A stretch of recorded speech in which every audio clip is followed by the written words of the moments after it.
দেখো, তো এই অঙ্কটার জন্য ফার্স্টে তোমাকে যেটা করতে হবে সেটা হচ্ছে, দেখো এইখানে যেটা আছে তার উল্টোটা আছে, তাহলে এই টাইপের অঙ্কগুলো চেষ্টা করবে পি ধরে করার, মন দেখবে। তাহলে দেখো এইটা কী হবে বলো, এক্স মাইনাস থ্রি বা এক্স প্লাস থ্রি, এটা কত হবে, 1/p হবে, ইয়ার উল্টা তো।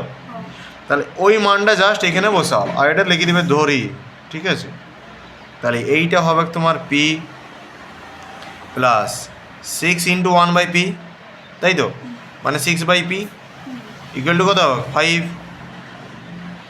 এবারে যদি আমি কোনাকুনি গুণ করি বা কিছু একটা দিয়ে পি দিয়ে গুণ করি, তাহলে তো পি কাটিয়ে যাবে, বা লসাগু করে আকারে যদি সাজাও তাও হবে, লসাগু কত হবে পি হবে, পি ইন্টু পি কী হবে পি স্কোয়ার প্লাস 6 = 5, তাই তো। দেখো তাহলে পি স্কোয়ার প্লাস 6 = পাচ্ছ 5 × p মানে 5p। এই 5pকে এই সাইডে নিয়ে আসো, মাঝে বসায় দাও, বুঝে গেল। 5p এদিকে গেলে কী হবে মাইনাস। এইবারে দেখো এইখানে আছে 6, তাহলে 6-এর উৎপাদক কত 2 আর 3, আর 1 আর 6 দুটোতেই 5 আছে, দুটোতেই 5 আছে, 1 আর 6 বিয়োগ করলেও 5 আসবে, 2 আর 3 যোগ করলেও 5। এবারে দেখবো যে কোনটা নেবো, এইখানে চিহ্ন কি, তাহলে কোনটা নেবো, কোনটা 2 আর 3 দিয়া, যোগ বললে যোগেরটা নেবো আর বিয়োগ বললে বিয়োগেরটা, এইখানে চিহ্নটা দেখেই বুঝিও। আর দুজনের চিহ্ন কি হবে, হ্যাঁ, তার মানে পি স্কোয়ার মাইনাস 3p করব আর মাইনাস 2p করব প্লাস 6 = 0, বুঝা গেছে। তাহলে পি ইন্টু পি মাইনাস 3, এইখান থেকে 2 কমন নিচ্ছি, 2 কমন নিলে কী পড়ে থাকবে -3 পড়ে থাকবে, এই লাইনটাই কমন থাকবে।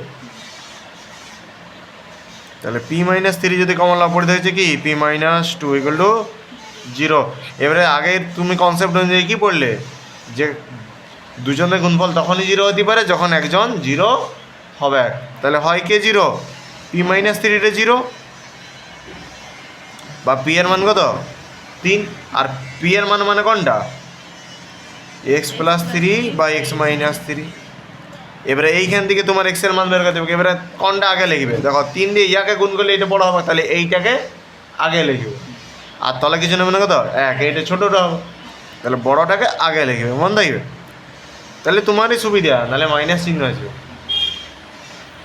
তাহলে 3x -x হয়ে যাবে, আর -9টা এদিকে গেলে কী যাবে +9, তাহলে 2x = 12, এক্সের মান কত 6, অথবা কী হতে পারে, এটি 0 হতে পারে, p - t 2টা 0 হতে পারে। তাহলে সেক্ষেত্রে হবে কি পি এর মান কত বলো 2, পি এর জায়গায় মানটা বসাও এক্স প্লাস 3/x - 3 = 2। কোনটা আগে নেবো, এইটা নেবো নাকি এইটা নেবো, নিচেরটার আগে নেবো, কারণ উপরে কে আছে কোনাকুনি কোন তো। তাহলে 2x - 6 = x প্লাস 3, তাহলে 2x - x হয়ে যাবে, আর -6টা এদিকে গেলে কী যাবে প্লাস হয়ে যাবে। তো এক্সের মান কত 9, তাহলে এক্সের দুটো মান পেলে 6 অথবা 9, বুঝা গেছে।